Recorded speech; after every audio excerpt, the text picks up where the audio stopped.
सोलापूर महानगरपालिकेच्या सभागृहात शिवसेनेचे गटनेते अमोल शिंदे आणि भाजपचे नगरसेवक प्रशांत पल्ली यांच्यात तीव्र शाब्दिक चकमक झाल्याने वातावरण चांगलेच तापले। अमोल शिंदे भाषण करत असताना प्रशांत पल्ली यांनी मध्येच हस्तक्षेप करण्याचा प्रयत्न केला। यामुळे संतप्त झालेल्या शिंदे यांनी "तू बस बे, मी बोलत असताना मध्ये का येतोस आणि मला थांबवणारा तू कोण?" अशा एकेरी भाषेत पल्ली यांना सुनावले। त्यामुळे सभागृहात तणाव निर्माण झाला।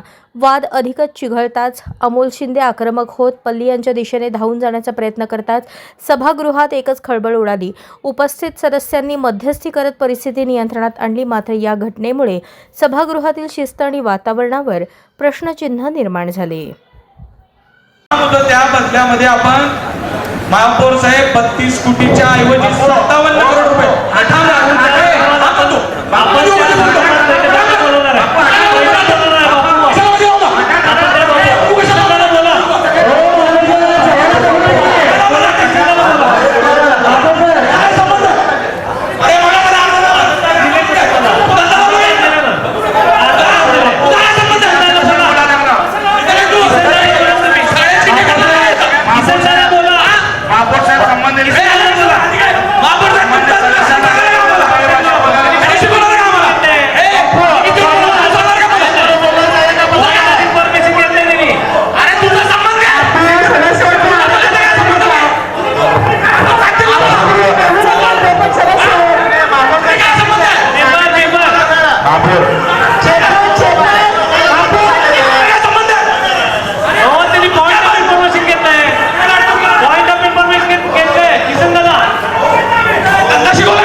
या विषयावर फक्त आयुक्त साहेबांनी सांगितलं